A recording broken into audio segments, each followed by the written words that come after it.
Olá, você que nos acompanha pelo Notícias Agrícolas, eu sou Letícia Guimarães e a gente começa agora mais um Mercado do Boi Gordo. Vamos entender como é que as negociações estão se desenrolando nesta quarta-feira, dia 26 de fevereiro. Quarta-feira, geralmente, os negócios começam ali a ter um certo aquecimento. E quem vem para a conversa hoje é o Felipe Fabbri, que é analista da Scott Consultoria. Fabbri, seja muito bem-vindo, meu cara. Olá, Letícia. Olá a todos que estão nos acompanhando. Muito obrigado pelo convite para estar aqui representando o time Scott. Vamos lá, vamos falar a respeito do mercado do boi.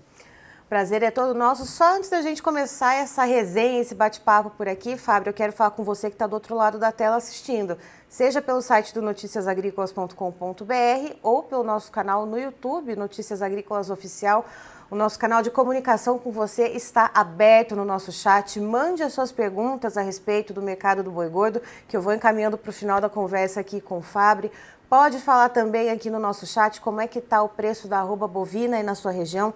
Claro, sem esquecer de falar de que município, que estado você está falando, como é que está o preço das categorias de reposição, condição de pastagem, enfim. Vamos trocando ideia por aqui, então, no nosso chat. E, Fábio, eu já começo perguntando para você, então, já que eu falei do preço das categorias de reposição, como é que estamos aí, então, em meio a esse descarte de fêmea contínuo, que vem aumentando o volume de carne e diminuindo os preços? Como é que a gente está, então, de reposição? Bom, vamos lá, Letícia. Eu puxei aqui só para o pessoal que está nos acompanhando aqui a respeito do mercado do boi. Tem sido noticiário dos últimos dias. Não convém a gente puxar muito para esse lado. Pegando a referência para o boi hoje, só para a turma que está nos acompanhando ter um panorama. Nossa referência aqui em São Paulo na baliza de 315 a 320 para a arroba do boi gordo. Então, tem sido isso que o mercado tem trabalhado neste momento, mas com uma pressão de baixa instaurada com uma oferta de boiadas crescentes na mão da indústria frigorífica nesse mês de janeiro de 25 e agora em fevereiro também, uma oferta confortável para a indústria, com fêmeas ainda participando bastante do descarte. Então a gente está vendo o mercado mais pressionado para baixo. Foi uma semana de queda de preços em 24 das 32 praças que nós monitoramos e manutenção dos preços em 8 delas. Então, semana para o boi gordo foi de pressão de baixa, os compradores hoje sinalizando também esse movimento, mas no mercado de reposição a atuada tem sido um pouco diferente, tá? Desde o começo do ano, eu separei aqui os preços para o pessoal que está em casa nos acompanhando, a gente vê um mercado que veio com quedas em algumas regiões, com destaque a Minas Gerais, desde o início do ano.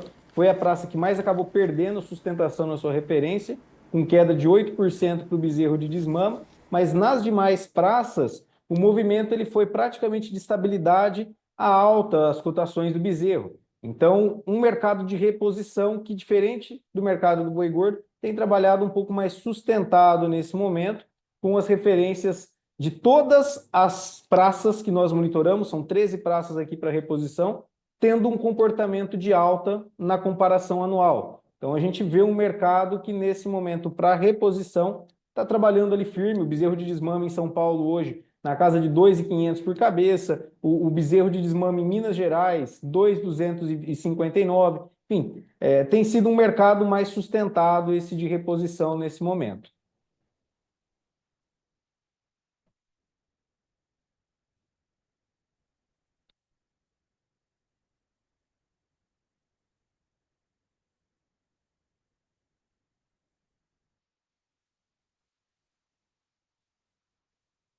Letícia, um ponto que a gente destaca na questão de Minas Gerais, que pode ser aí um fator que venha influenciar, é que é uma bacia leiteira importante no Brasil. Então a gente pode ter esse efeito também, às vezes de um descarte de bezerros machos dentro do contexto, pressionando, né, o mercado de reposição do gado anelorado aqui nesse contexto, que a gente enxerga que pode ser um fator, ou uma curva sazonal dentro do próprio estado de Minas Gerais. A gente não identificou nenhum fator específico para Minas trazendo essa atuada do começo do ano para cá, mas eu destacaria que pode ser esse um dos comportamentos, um dos fundamentos que vem acabar influenciando essa referência um pouco mais baixa desde o início do ano para cá, para o bezerro de desmama ali em Minas Gerais. Tá? Então, por ser uma bacia importante na questão da produção de leite também, na produção de corte, a gente pode ter esse comportamento um pouco mais pressionado, talvez, por uma oferta dessa bezerrada, influenciando também o mercado do bezerro de desmama anelourado na Praça Pecuária de Minas Gerais.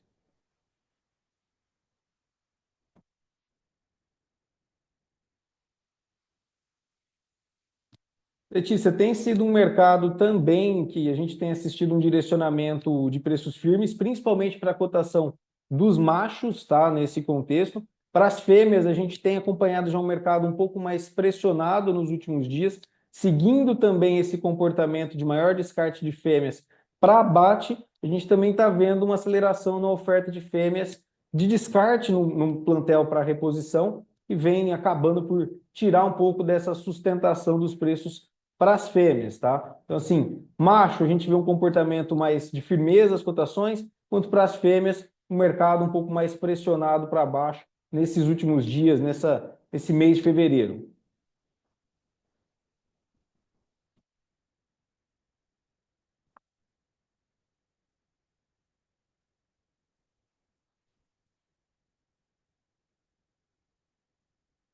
Tá aí antecedendo o carnaval, tá dando para ter um escoamento melhor? Hoje que é quarta-feira que os frigoríficos começam ali a se mostrar um pouco mais ativos no mercado, isso tem alguma sinalização por aí que vocês estão notando?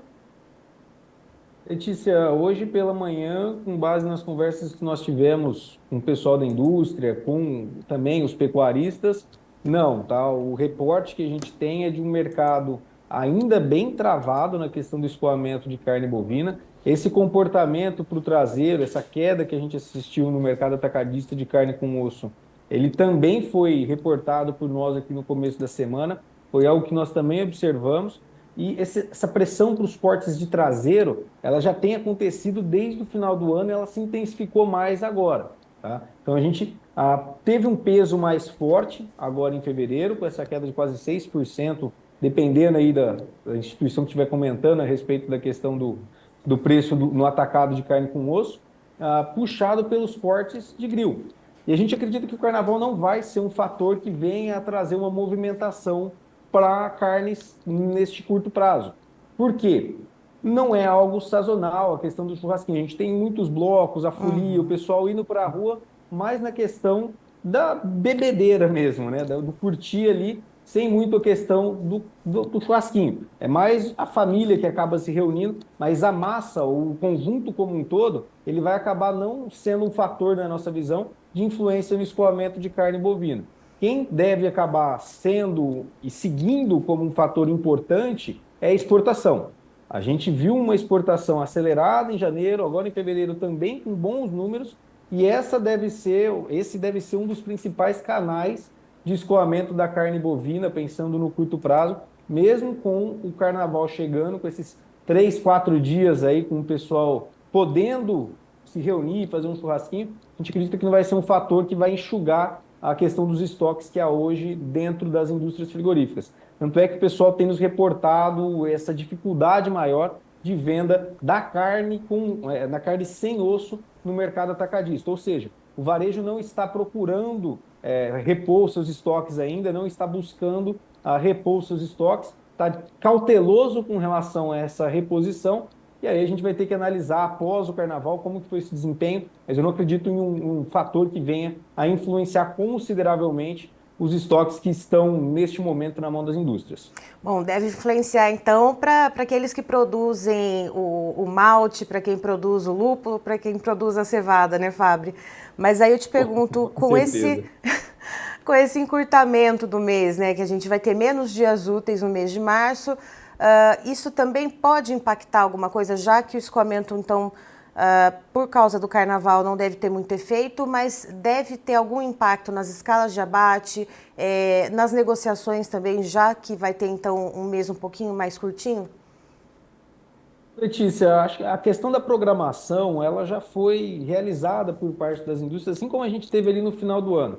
O que aconteceu? A gente tinha Natal numa quarta-feira e depois o Ano Novo também numa quarta-feira. A indústria ela acabou já se programando antecipadamente para essas comemorações, né, no final do ano, e o desempenho foi tão bom no movimento de carne à época que as indústrias precisaram, em alguns momentos, voltar às compras mais ativamente antes do que elas esperavam, fator que acabou dando aquela firmeza para os preços na última semana de dezembro e até começo de janeiro, tá? Algo que eu não enxergo em fevereiro. As indústrias já estão com as escalas programadas para atendimento aí ao período de carnaval. A depender do volume, do que foi escoado, da demanda que chegar nos próximos dias, pode ser que sim, a gente veja um comprador um pouco mais ativo, mais ávido, antes do retorno total, né, das operações totais ali pós o carnaval. A gente teve relato, por exemplo, no final do ano, de que o pessoal da indústria precisou negociar com os colaboradores uma volta antecipada em alguns momentos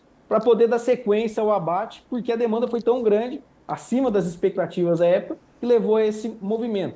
Então, hoje a indústria ela já está trabalhando com uma perspectiva para essa demanda que deve vir aí com base no mercado do carnaval, com escalas que, na nossa visão, elas estão relativamente confortáveis para o comprador. Não é que o comprador não quer alongar a escala. A oferta, nesse momento, tem até permitido escalas mais amplas em algumas regiões, 10, 12 dias, a depender aí do estado que a gente estiver conversando.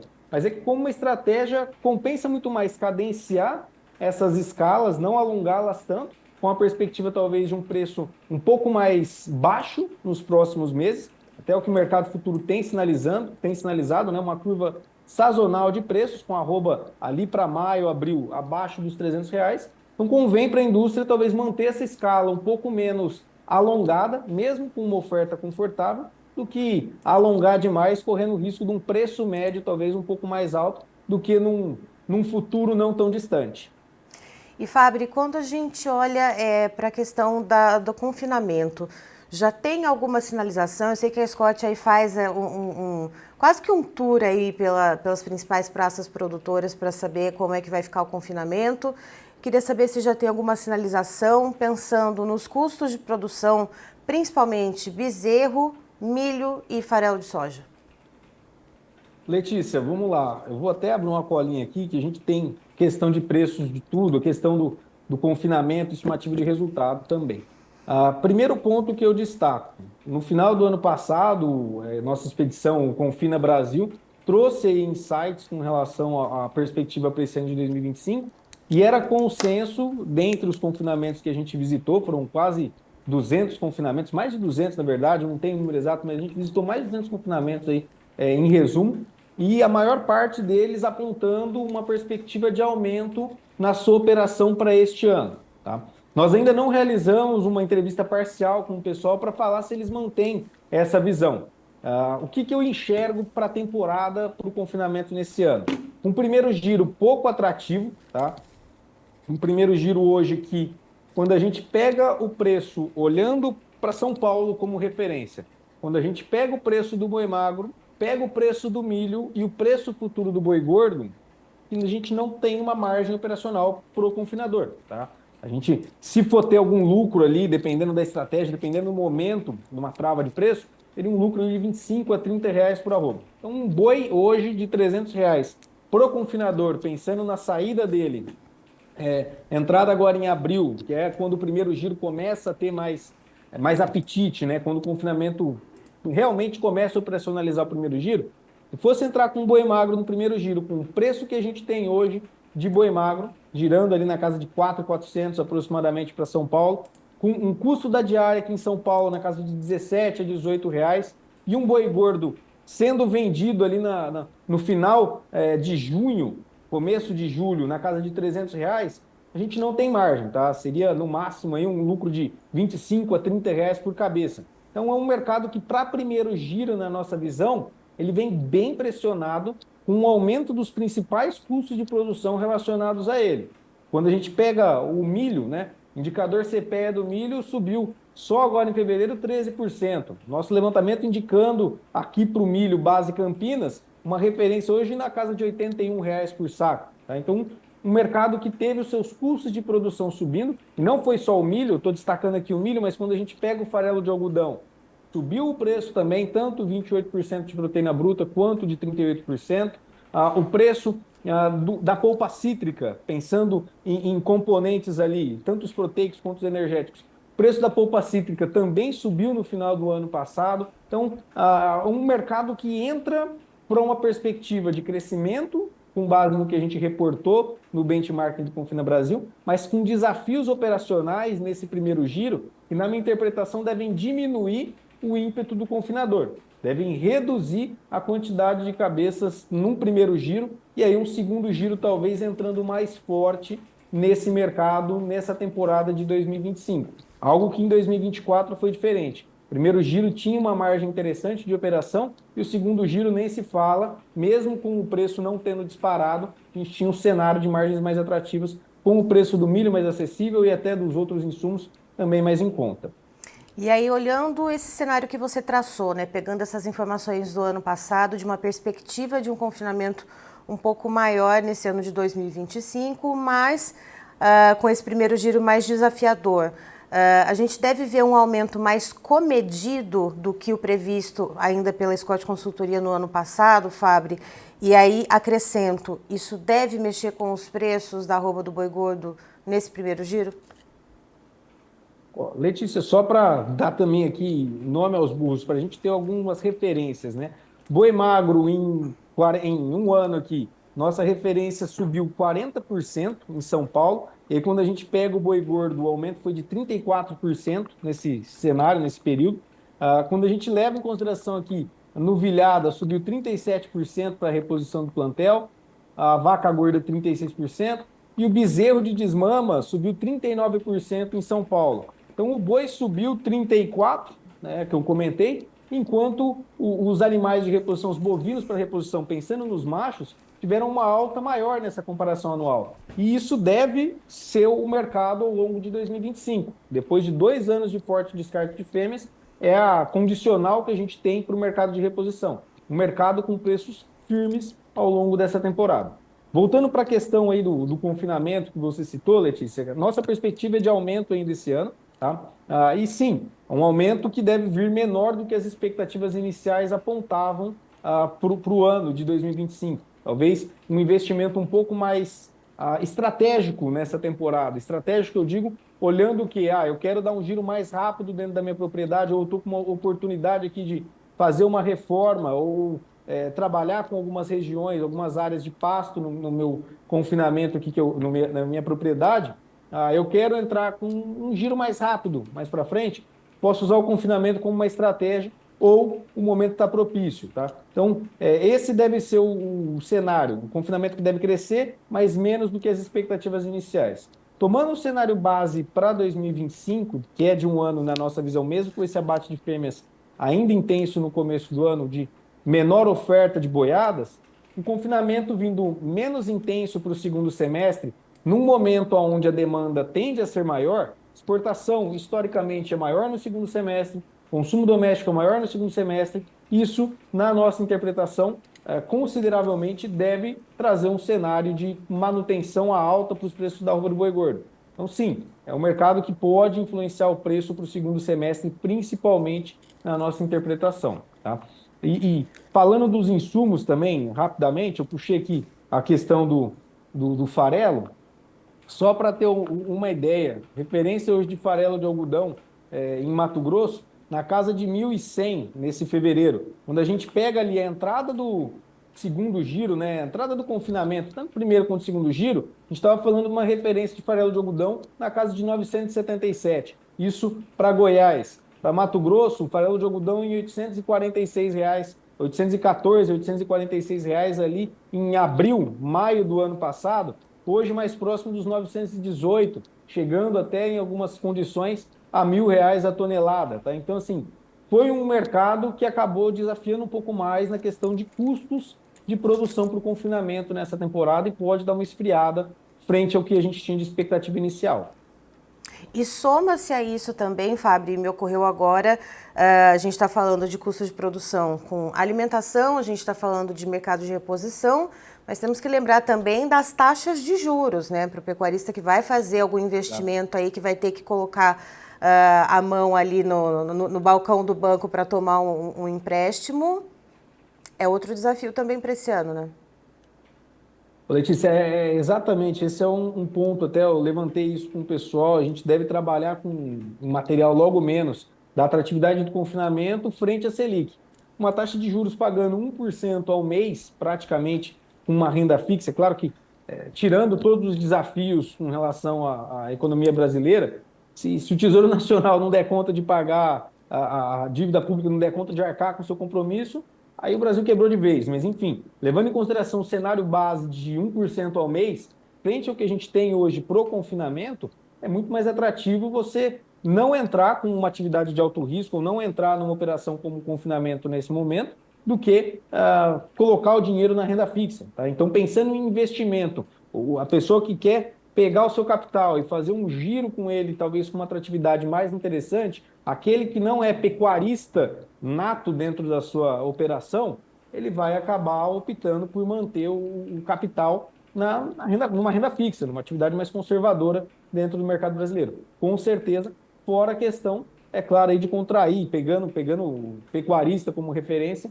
de contrair uma dívida com uma taxa de juros elevadíssima nesse momento, para poder comprar o seu boi magro, para poder girar, enfim, não há atratividade nesse momento. Para quem não é pecuarista, para quem não tem que dar um giro mais rápido, já não está na operação, entrar no confinamento nesse momento, tá?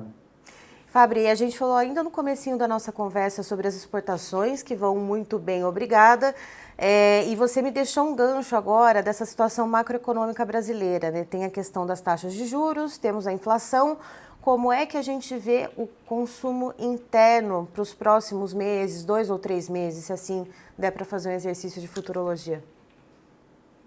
Letícia, o consumo interno acho que é o grande dilema desse ano, tá? A gente teve no ano passado um cenário onde o governo acabou influenciando muito para acelerar a questão de crescimento. A gente teve PIB crescendo aí cerca de 3%, a gente teve renda per capita aumentando ao maior nível desde 2021, pós-pandemia, mas com argumentos ou artifícios, na nossa visão, relativamente artificiais, que não se sustentam em médio e longo prazo.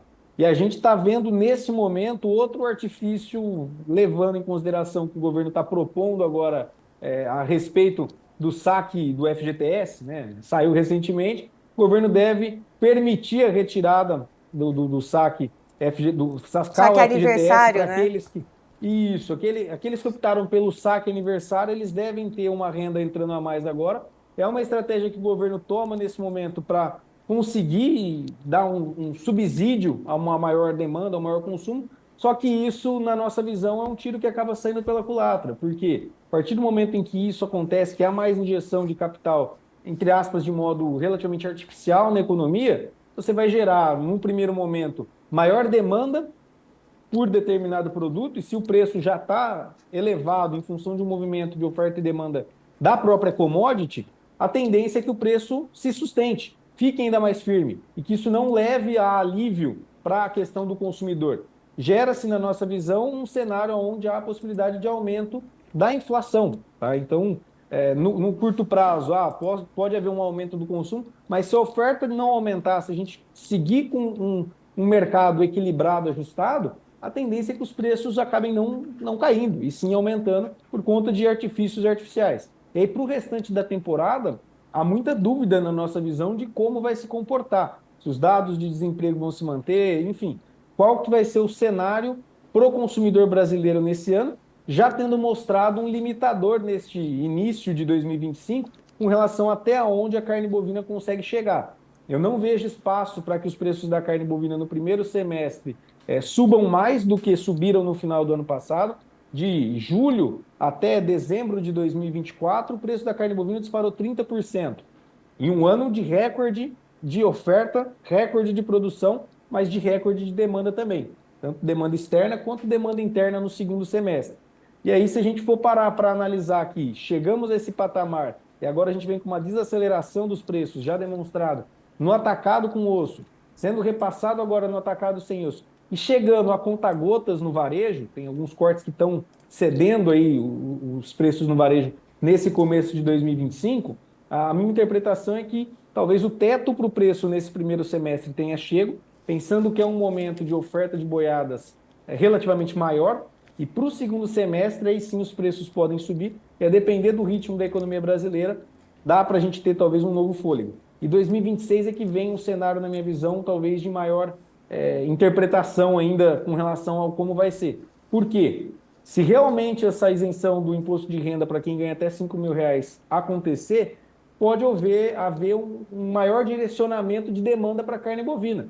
Vai ter ali uma fatia da população relevante com mais renda per capita, podendo chegar em um momento de menor oferta de carne bovina no Brasil e muito provavelmente no mundo. Então pode em 2026, aí sim a gente ter um mercado onde o preço da carne supere esse patamar, final de 25 para 2026, fora a questão do ano eleitoral. Enfim, tem muitas variáveis na minha interpretação para o mercado doméstico pela frente ainda, um cenário bem desafiador na nossa interpretação e que deve ser analisado com cautela em meio a essas medidas que a gente está vendo o governo tomar para dar sustância aí, digamos assim, para o consumidor conseguir chegar até a gôndola do supermercado.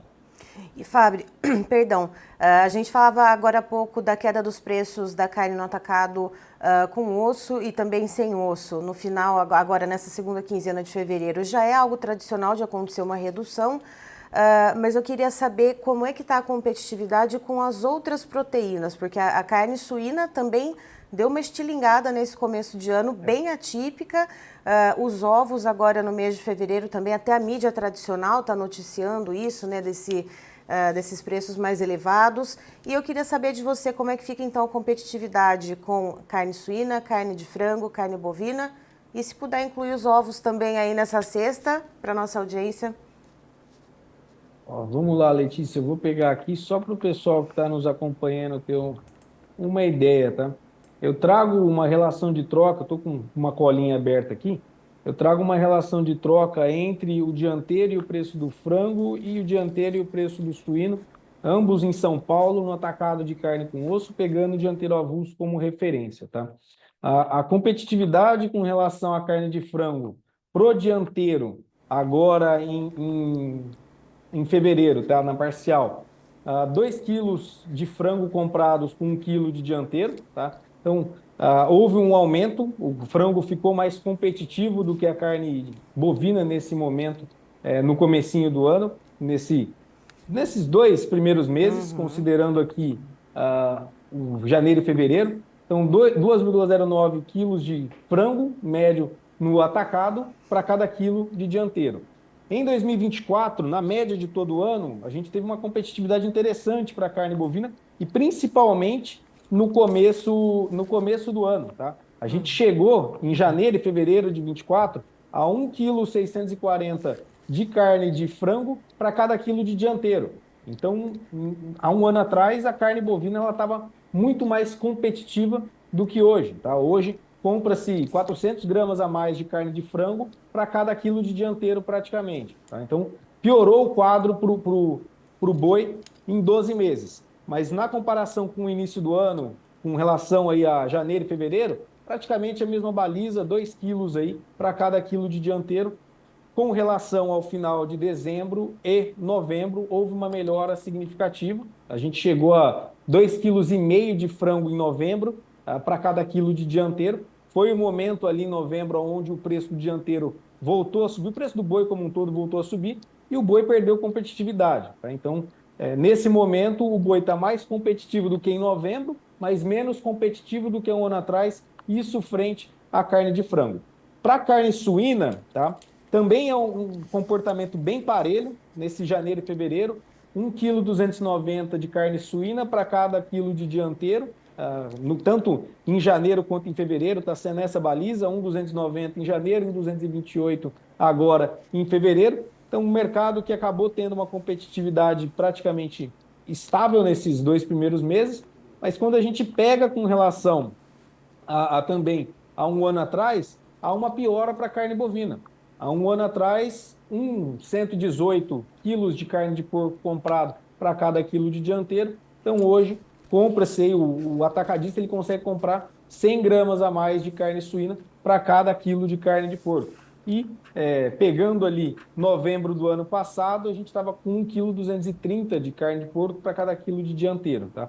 Para os ovos, eu não estou com a conta aqui, mas basicamente, se a gente for parar para analisar o que aconteceu em fevereiro, com um cenário de queda para carne bovina no atacado, né? A queda não foi só para o traseiro, a gente tem que destacar isso. Também tivemos queda nos cortes de dianteiro. A nossa interpretação é que a carne bovina agora em fevereiro ela ficou um pouco mais competitiva frente ao ovo, em função da disparada que os preços tiveram no mercado de ovos, tá? Então, não estou com um número aqui, mas a minha interpretação é que esse comportamento seria o que nós teríamos acontecendo nesse momento. E Fabri, temos interação aqui, o José Ricardo De Luca, ele pergunta, bezerro, quando que vai começar a subir? O preço do bezerro em São Paulo está R$ 11,50 o quilo. Ó, bom ponto. Nossa interpretação é que é um primeiro semestre de preços para o bezerro, muito provavelmente de lado, mais lateralizados nesse momento. Tá? Pegando aí que geralmente é quando chega a safra de bezerros, o primeiro semestre ali em meados de março, abril. Então, o mercado de bezerros ele deve trabalhar no primeiro semestre com preço de estabilidade até ligeira queda nesse curto prazo, até meados de abril. E bem ligeira essa queda na nossa interpretação, porque a oferta de bezerros dessa safra de 2025, ela é reflexo da estação de monta de 2023, primeiro ano de um descarte de fêmeas mais intenso no mercado brasileiro. Então a oferta ela deve vir bem ajustada ao que a gente deve ter de demanda pela categoria. E aí, para o segundo semestre, os preços do bezerro eles devem surfar uma onda, talvez, de preços mais altos na nossa interpretação, seguindo uma sazonalidade de oferta dentro desse mercado. Curto prazo, talvez estabilidade, ligeira queda, seguindo aí esse comportamento para março e abril. E segundo semestre, a possibilidade de novas altas para a cotação do bezerro, que já subiu bastante, tem que destacar esse ponto, já subiu bastante no final do ano de 2024. Perfeito, Fabri. Muito obrigada pelas informações. Você e todo o time da Scott aí, cada um na sua área de atuação, vocês são sempre muito bem-vindos aqui com a gente no Notícias Agrícolas. Letícia, muito obrigado pelo convite. É sempre uma honra estar aqui conversando com vocês e todo mundo que está nos acompanhando aí em casa. Estamos aqui à disposição e qualquer dúvida que tenha ficado, só nos procurar. Perfeito. Tá aí, estivemos com o Felipe Fabri, que é analista de mercado da Scott Consultoria, nos trazendo as informações a respeito do mercado do boi gordo, e o foco nesta quarta-feira, hoje, nessa conversa, foi, portanto, o mercado de reposição e, especificamente, o preço do bezerro, que deve se manter em patamares firmes. Segundo o Fabri, ele conta, né, que a relação de troca entre boi e o bezerro, ela está melhor do que em 2022, se a gente olhar nesse atual cenário. Então, vejam só, em 12 meses, eu estou até aqui com algumas anotações. O bezerro de desmama subiu 39%, enquanto o boi gordo subiu 34%.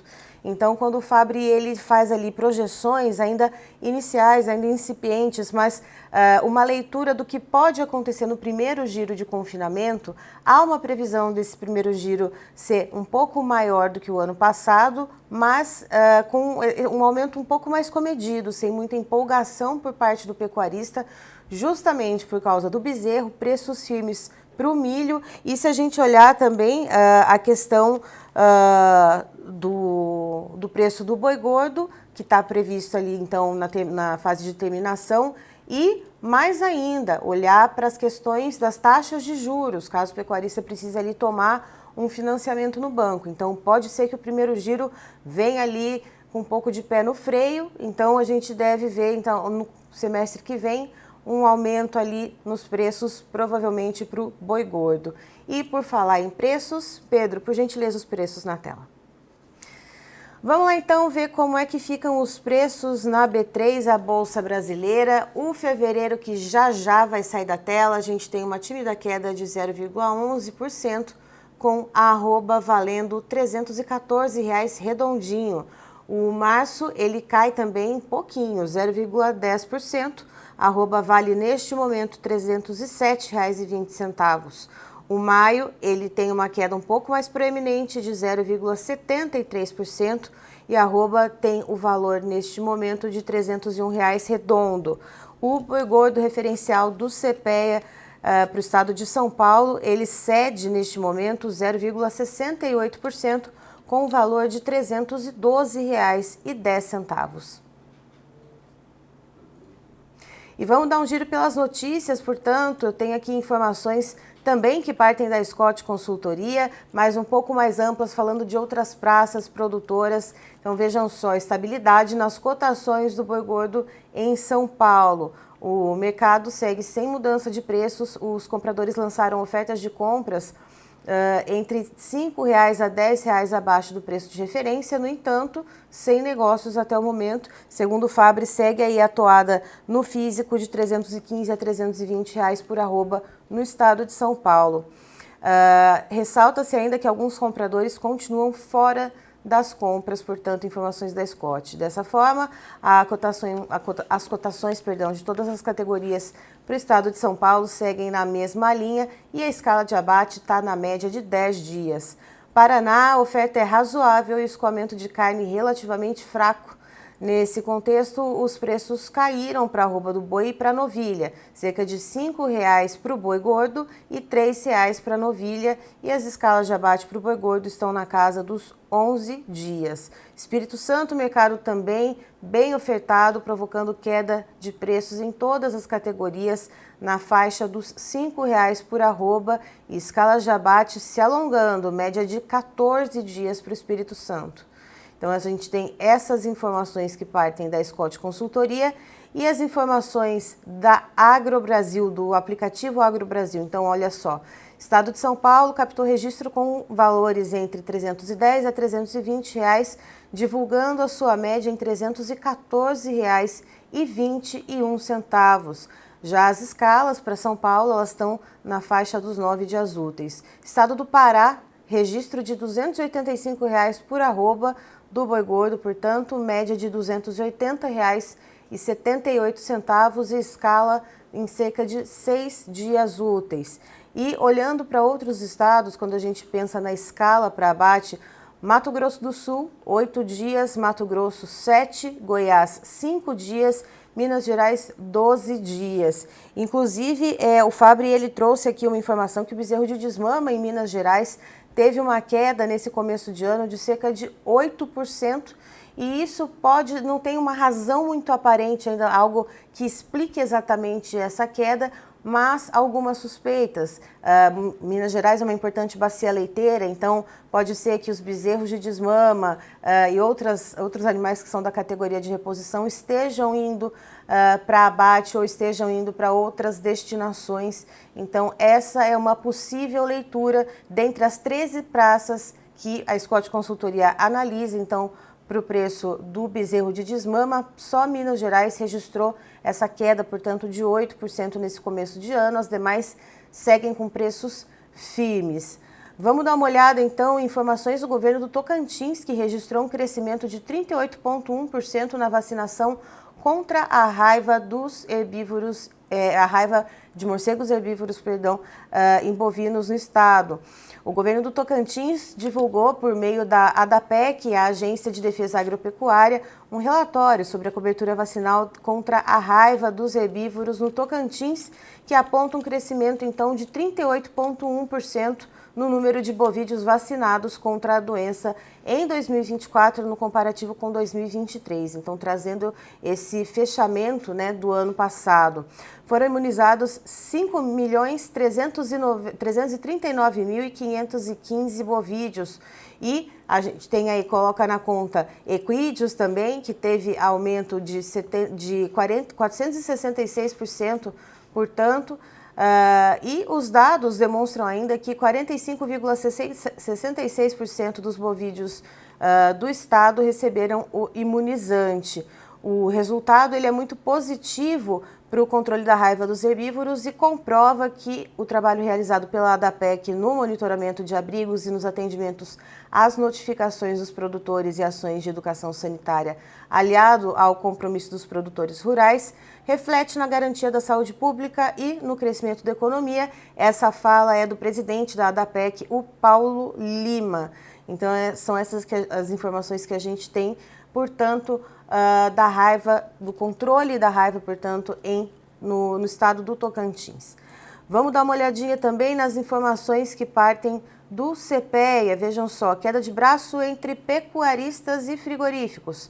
Compradores tentam baixar os preços e os pecuaristas resistem e o ritmo de negócios esfria um pouco, ainda que a gente esteja numa quarta-feira, como eu disse no começo da conversa com o Fabri. Quarta-feira, geralmente, quando os negócios começam a se esquentar um pouco no mercado de bovinos de corte. Algumas escalas diminuem, não para exportação. O indicador CPEA-Exalc no mercado paulista, ele estava, então, na faixa dos R$ 312, com queda de 0,68%.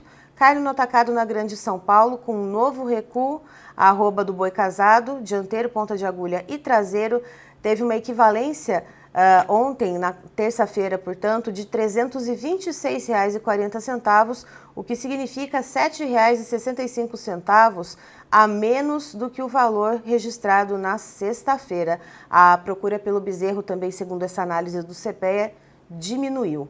Informações da Agrifato Consultoria agora, a gente traz vários pontos de vista para você, então formar a sua opinião e ter todos os números e todas as visões e levantamentos disponíveis. O cenário negativo voltou a acometer o boi gordo nas principais praças pecuárias do país. O destaque negativo foi o Paraná, onde o animal se desvalorizou em torno de 0,65%, com a arroba cotada em R$ 305. Mato Grosso apresentou desvalorização semanal de 6,01%, com o preço do animal chegando a R$ 294,18 a arroba. Na B3, o cenário foi o oposto, com contratos encerrando a terça-feira, portanto, o dia de ontem, em alta. Maior avanço foi para o vencimento março, que subiu 1,14%, com a arroba negociada em R$ 306,90. O mercado atacadista na Praça Paulista mostrou sinais de recuperação, com vendas no varejo moderadas no sábado e mais sólidas no domingo. A busca pelo boi castrado dianteiro e a novilha aumentou, porém a oferta limitada manteve o equilíbrio do mercado. Os preços permanecem firmes e com tendência de alta, destacando o dianteiro custando R$ 18,00 por quilo e o boi casado R$ 21,00 por quilo.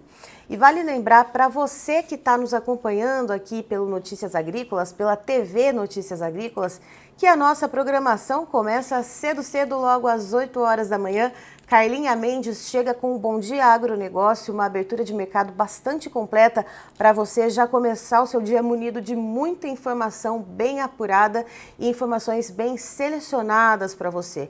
Então a Carla Mendes, ela traz desde informações de macroeconomia, geopolítica, agronegócio, entrevistas e tudo isso muito bem costurado e alinhavado para que você seja o produtor rural mais bem informado do país e também, claro, como o próprio slogan do Bom Dia Agronegócio para que você comece o seu dia e os seus negócios aí muito bem informado. E aí, às 9 da manhã, a gente tem o Realidades das Safras com o Guilherme Dorigatti assumindo a bancada aqui neste estúdio, aqui no Notícias Agrícolas, para além de divulgar as estatísticas oficiais a respeito de safras de várias culturas agrícolas semeadas aqui em solo brasileiro, sejam estatísticas federais, estatísticas estaduais ou de consultorias, é aqui que o Guilherme Dorigatti traz, portanto, a realidade da safra. Ele entrevista produtores em várias regiões do país, traz imagens, traz vídeos para mostrar de fato como que está o andamento da safra de cada produto agrícola. Pode ser soja, pode ser o milho, pode ser o trigo, pode ser o arroz, de norte a sul, de leste a oeste do país, portanto, observando claramente as condições direto no campo e o relato do próprio produtor.